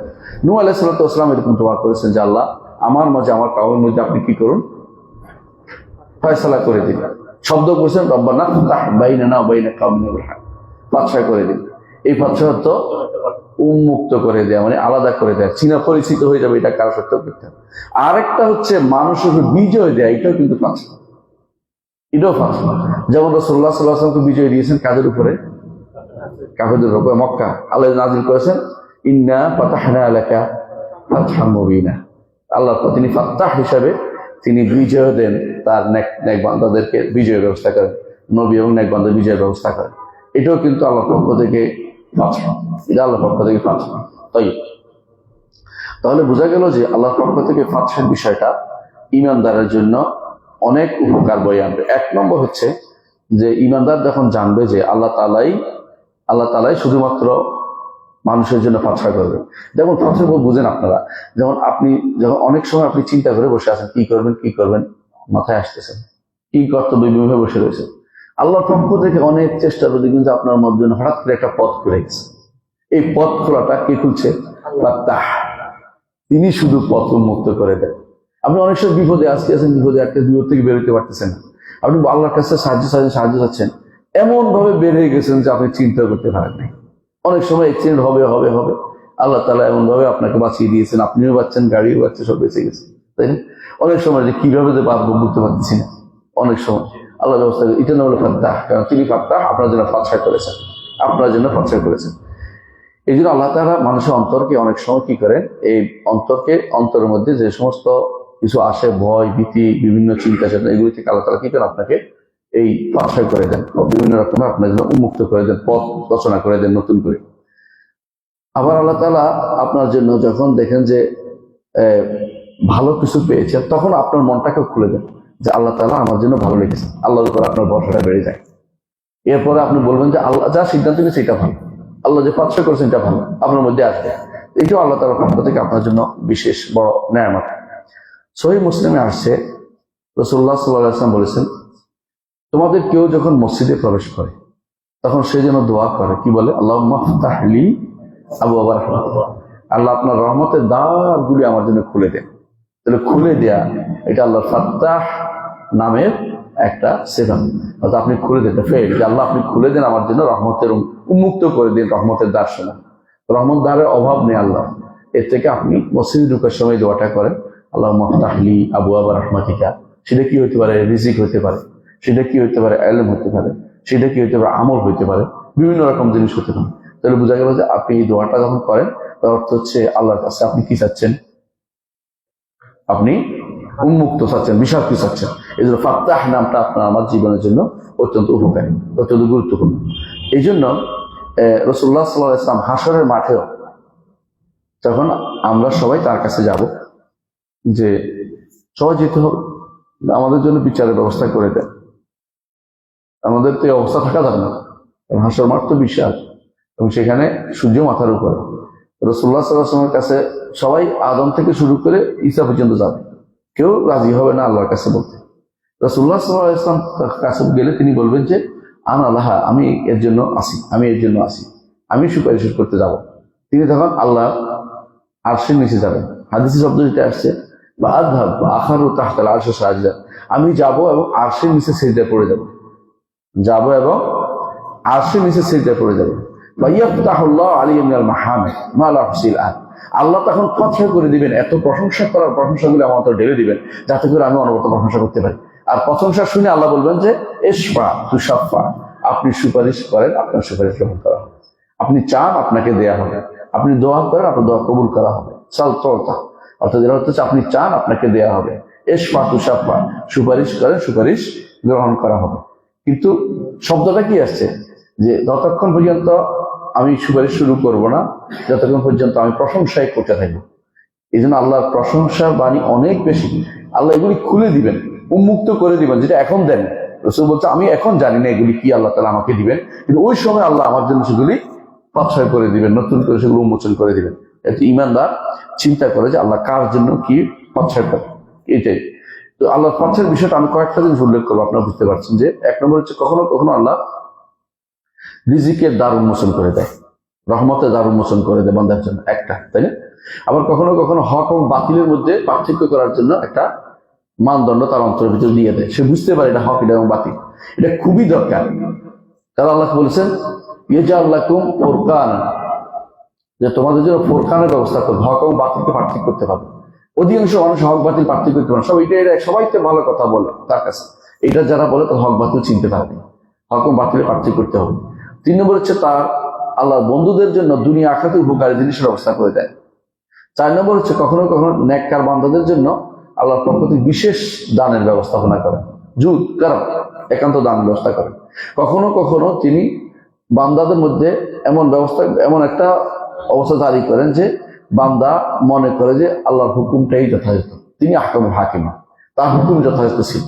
মানুষ বিচারের অনেক সময় বলে, অনেকদিন পরে মনে হয় যে হায় রে, তখন তো বুঝতে পারিনি, এখন বুঝতে পারছি, এখন যে বুঝতে পারছে এটা কি ফাতহা, আল্লাহর পক্ষ থেকে তার মনের মধ্যে এটা ঢেলে দিয়েছে একান্ত ভাবে, যে এটা তো আমার মাথায় ছিল না, আল্লাহ এটা আমার মধ্যে ঢুকিয়ে দিন, এই মাত্র ঢুকিয়ে দিলেন। তো কখনো কখনো বান্দার উপর আল্লাহ তাআলা বিভিন্ন নেককার বান্দাদের জন্য ফাতহা করে, বিভিন্ন দেশ জয় করে, যুদ্ধ হয়, এটাও একটা ফাতহা। আবার কখনো কখনো আল্লাহ তাআলা তার দয়ার ভান্ডার খুলে দেন বান্দার জন্য, কখনো কখনো তার জন্য সাহায্য ব্যবস্থাপনা করে দেন বিপদের মধ্যে। কখনো কখনো তার জন্য তাকদীর নির্ধারণের যে করেছে সেটা তাকে বুঝতে পারে যে আমাদের তাকদীর ছিল। আর হাসরের মাঠে বিশেষ ফাঁসার ব্যবস্থা করবেন আল্লাহ তাআলা। এর অর্থ হচ্ছে ইমানদার সর্ব অবস্থা চিন্তা করে যে আমার জন্য আল্লাহ যেন ফাঁসা করে দেয়। এই জন্য দোয়ার মধ্যে আপনি বেশি বেশি করবেন, ইয়া ফাত্তাহ, আল্লাহ আমাকে আমার জন্য কি করেন, ইফতাহলি মিন আবওয়াবে রাহমাতিকা, আপনার রাহমতের যত দরজা আছে সবগুলি আমার জন্য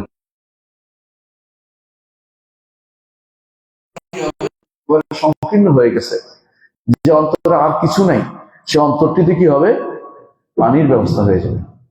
আল্লাহ এমন কিছু দিবেন যে এই অন্তরে আর কোনো পথ দেখতেছে না, কিন্তু আল্লাহ খুলে দিবেন, আল্লাহ একটা পথ আবিষ্কার করে দিবে, একটা পথ দেখিয়ে দিবে।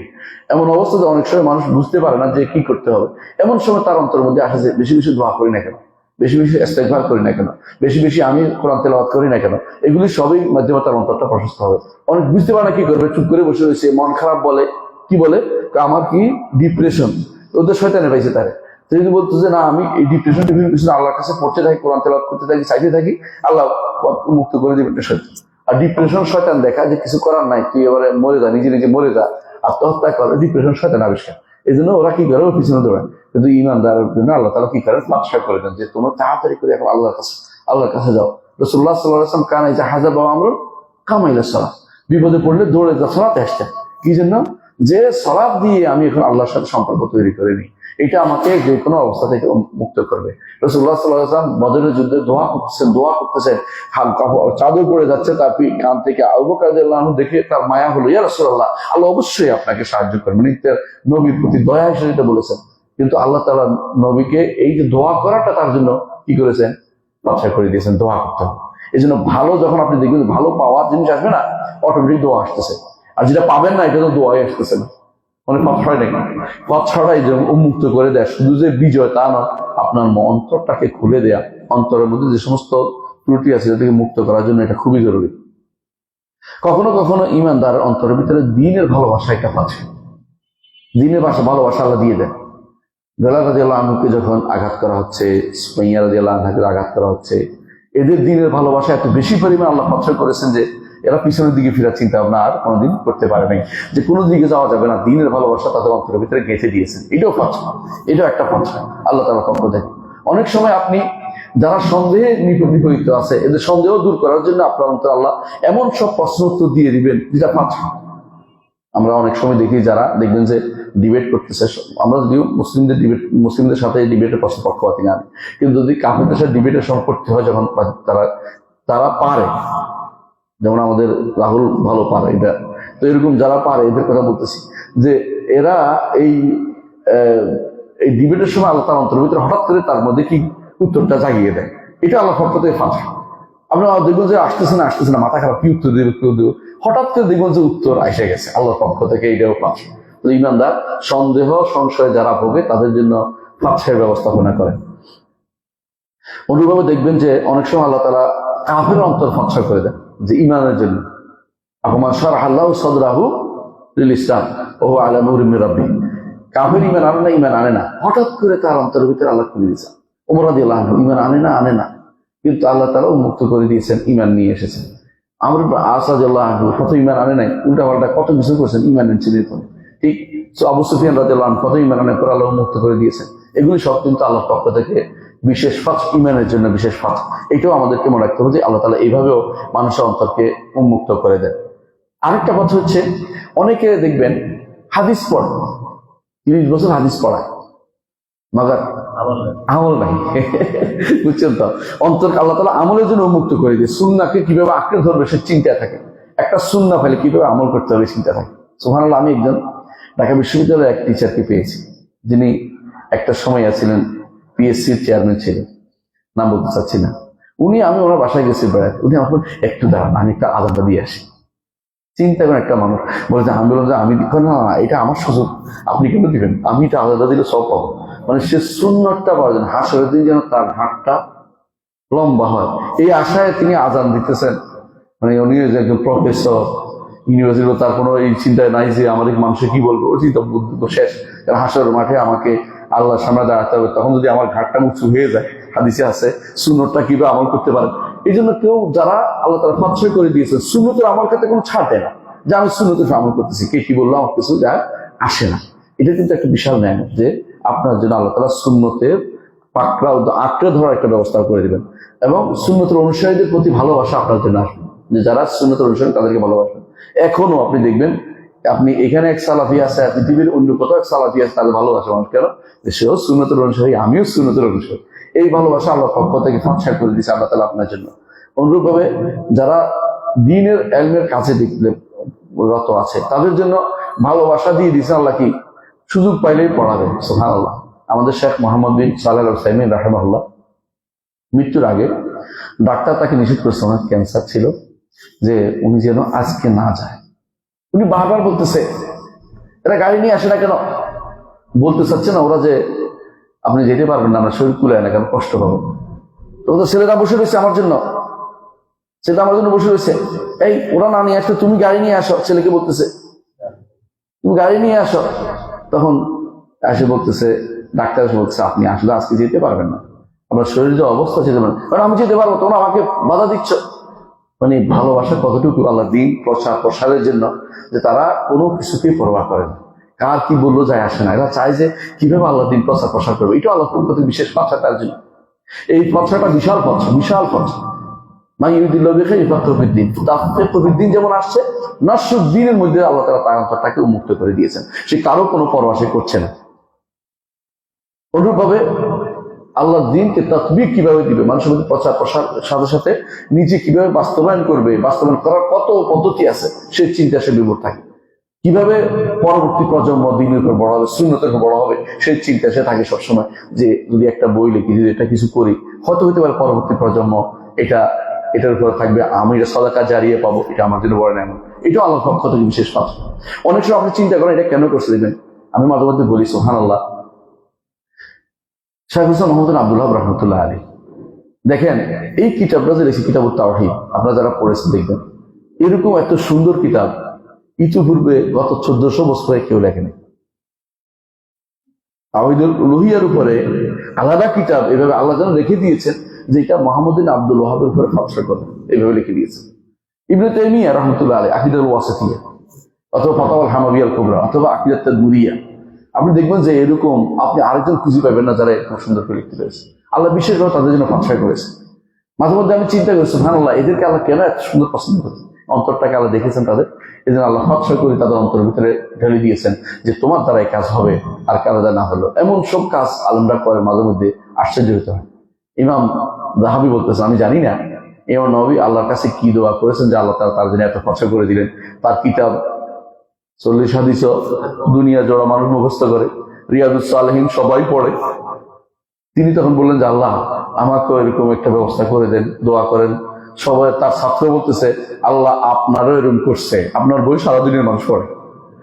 ইমাম ইবনে হাজার বলতেছেন যে আল্লাহ কি দিলেন ইবনে জাহাবির আল্লাহ কি দিলেন, আমি যেন এরকম ওই পানি খাইছে জমজমের পানি, আল্লাহ আমি যেন জাহাবির মতো আলেম হতে পারি, জাহাবি হইয়া আর একটু বেশি হয়েছে, আবার তারা বড়। এটা হচ্ছে আল্লাহর পক্ষ থেকে চাইতে আল্লাহ তারা দেন, কিন্তু এই যে দাওয়া দেয়াটা এটা আল্লাহর পক্ষ থেকে, এটা হলো ফাতশা, বা এটা যেন তার জন্য উন্মোচন করে দেয়া। এটা ইমানদারিটা হচ্ছে খুবই গুরুত্ব দেয়, খুবই গুরুত্ব দেয়। অনুরূপভাবে ন্যাক কাজ করার মতো আপনার টেন্ডেন্সি জারি হবে আপনার ঘরের ভিতরে। দেখবেন যে আপনি পড়তে চাচ্ছেন, আপনার সন্তান পড়তেছে, আপনি যদি না পড়েন সন্তানও পড়বেন, আর আপনি পড়বেন তার দেখা দেখে একজনও পড়বেন। এটা কিন্তু আপনাকে আল্লাহ তাআলা ইলহাম করেছেন, তুমি পড়ো, তুমি না করলে কেউ করবে না। অনুরূপভাবে দেখবেন যে কেউ, এই ইমাম আব্দুল্লাহ ওমরি রাহিমাহুল্লাহ, ওমর রাদিয়াল্লাহু আনহুর বংশের পরবর্তী প্রজন্ম, তৃতীয় প্রজন্ম, তিনি একদিন ইমাম মালিকের কাছে চিঠি লিখছেন যে আপনি এখন যা যা করতেছেন এর চেয়ে নিজের জন্য কিছু করেন। বুঝলেন কথাটা কি? বুঝছেন? মানে আপনি সারাদিন মানুষের পড়ান, এর চেয়ে আপনি বেশি বেশি ইবাদত করেন। এই মালিক একটা সুন্দর কথা বলছেন, এই মালিক রহমতুল্লাহ আলাইহি। ইমাম যাহাবী উল্লেখ করেছেন তার সিয়ার আলামিন নুবালার মধ্যে, যে আল্লাহ তাআলা এক একজনকে আল্লাহ এক এক দিক ফাতশা করে দেন। বুঝছেন তো? কাউকে ফাতশা করেন সলাতের মাধ্যমে, বেশি বেশি সলাত আদায় করে, কাউকে ফাতশা করেন কোরআন তিলাওয়াতের মাধ্যমে, কারোর দিকে সওম আদায়ের দিকে, নফল সওম পালনের দিকে, কাউকে দেন বিরুল ওয়ালিদাইন, পিতা মাতার সাথে ভালো ব্যবহার করে, কেউ সিলাতুর রাহিম আত্মীয়তার সম্পর্ক বজায় রাখার দিকে, কেউ মিসকিনের জন্য দৌড়াদৌড়ি করে। কিন্তু সমাজে এমন মানুষ আছে যারা কিন্তু শুধু ফরজ নামাজ পড়ে, কিন্তু বেশিরভাগ সামাজিক কাজে জড়িয়ে আছে। এক একজনকে আল্লাহ এক এক জায়গায় দেয়। আমাকে আল্লাহ যে এলেম দিয়েছে দাবি হচ্ছে যেন আমলের চেয়েও বেশি করে এলেমটা প্রচার বেশি করে। এই জন্য তিনি বলতেন, তার একটা কিতাব আছে আপনারা শুনেছেন, ইমাম মালিক রহমতুল্লাহ মুয়াত্তা, তাই না? তো মুয়াত্তা ইমাম মালিক বলেন, এই মালিক রহমতুল্লাহ আলাই তার মুয়াত্তার মৃত্যুর সময় বলছেন যে আমি মনে করি যে একটি মাসআলা শিক্ষা দেয়া, একটি মাসআলা শিক্ষা দেয়া আল্লাহর ঘর 1 মাস তোয়াফ করা সংসদ। কারণ 1 মাস তোয়াফ করলে সে নিজে পাইবে, আর একটা মাসআলা যদি কোনো কাউকে শিক্ষা দেয়, এটা কি হলো সবাই পাইলো, মুতাআদ্দি হলো, অনেক মানুষই পেল। আর এইটা অনেক মানুষেরটা হলো, অনেক মানুষ আমল করতে থাকলে এটা কি হবে? সাদাকা জারিয়া, তার জন্য হতেই থাকবে, কোনোদিন বন্ধ হবে না। আর নিজেরটা তো শেষ হয়ে গেছে, আমরা করছে শেষ হয়ে গেছে, তো আপ করলে শেষ হয়ে গেছে। এই যে অনেকেই এই সাইডটা দেখে না, রাত্রি আবাদত হচ্ছে এলেম তলব করা বেশি জরুরি। কারণ এলমে দিন যেটা, এটা তার দুনিয়ার এলেমের কথা আমি বলছি না, যেটা সত্যিকার এলম, কোরআন এবং সুন্নাহর এলম, ফিকহের এলমটা খুবই গুরুত্বপূর্ণ, এটাই গুরুত্ব দিতে হবে। তবে এর মধ্যে আছে দ্বীনের ফিকহ অর্জন করে, যে আমরা বলেছি। এমনকি এই যুগে যুগে আলেমরা এটাই বলেছেন যে আল্লাহ তাআলা শেষ মাত্রা কখন দিবেন? হাসরের মাঠে, কিয়ামতের মাঠে ঈমানদারদেরকে আলাদা করবেন ফাতহা করে, কাফেরদেরকে আলাদা করে দিবেন। এই ফাতহাটা হচ্ছে খুবই গুরুত্বপূর্ণ। রব্বানা ফাতাহ বাইনানা ওয়া বাইনা কওমিনা বিল হাক্কি ওয়া আনতা খায়রুল ফাতিহিন, এটা ঈমানদারদের জন্য কল্যাণ। আপনাকে আমাকে এই জন্য বলেছেন রাসূলুল্লাহ সাল্লাল্লাহু আলাইহি ওয়াসাল্লাম, কুল মাফাতিহা লিল খাইর ওয়া মাগালিকা লিশ-শার, তুমিও কল্যাণের দ্বার উন্মোচনকারী হও। একজন মানুষ বলছে, রাসূলুল্লাহ বলেছেন, মানুষের মধ্যে কিছু আছে ফাতহা করে খারাপের রাস্তা চালু করে দেয়, আর কিছু আছে ভালো রাস্তা চালু করে। তুমি যেন ভালো রাস্তায় চালুকারী হও, এটা রাসূলুল্লাহ সাল্লাল্লাহু আলাইহি ওয়াসাল্লাম আমাদেরকে এই দিক নির্দেশনা দিয়েছেন। তার অর্থ হচ্ছে যে ফাতহ নামটা অধীন এই সব কিছু আল্লাহ এতক্ষণ যা আলোচনা করেছে। তবে মনে রাখবো একটা জিনিস বলি সর্বশেষ, এটা হচ্ছে আল্লাহ তাআলা ফাতহ করেন কখনো কোনো পরীক্ষার জন্য। এর দলিল হচ্ছে কোরআন কারীম, আল্লাহ তাআলা বলছেন যে ফালাম্মা নাসু মা যুক্কিরু বিহি, যখন তাদেরকে যা জানিয়ে দেওয়া হয়েছে, কোরআন মানো, হাদিস মানো, শরিয়া মানো, তারা শুনলো না, তখন তাকে শুনে না, ফাতাহনা আলাইহিম আবওয়াবা কুল্লি শাই, তাদের জন্য আল্লাহ নেয়ামত বেশি করে দিলেন, এত বেশি দিলেন যে তারা খুশি হয়ে গেল। খুশি হয়ে যাওয়ার পরে আল্লাহ তাআলা কি করলেন? আখাযনাহুম বাগতাতান, হঠাৎ করে পাকড়াও করে বসেন, যে তোমরা তো আল্লাহর দিনকে মেনে চলার জন্য করতেছো না, তোমরা অন্যায়। আল্লাহ ছাড় দিয়েছেন কি জন্য? দেখা যায় কত দূর তুমি যেতে পারো। এই জন্য আল্লাহ ফাতহা শুধু যে নেয়ামত দিবে তা নয়, কখনো কখনো পরীক্ষার জন্য আল্লাহ তাআলা কখনো কখনো কি করেন? ফাতহা করে দেওয়ার কারণে আল্লাহ কোরআনে উল্লেখ করেছেন। সুতরাং আপনি দেখবেন সরফে সালিহ যেটা করতেন আমাদের এখানে নাকি, সুবহানাকাল্লাহি ওয়া বিহামদিকা আশহাদু আল্লা ইলাহা ইল্লা আনতা আস্তাগফিরুকা ওয়া আতুবু ইলাইক। আসসালামু আলাইকুম ওয়া রাহমাতুল্লাহ।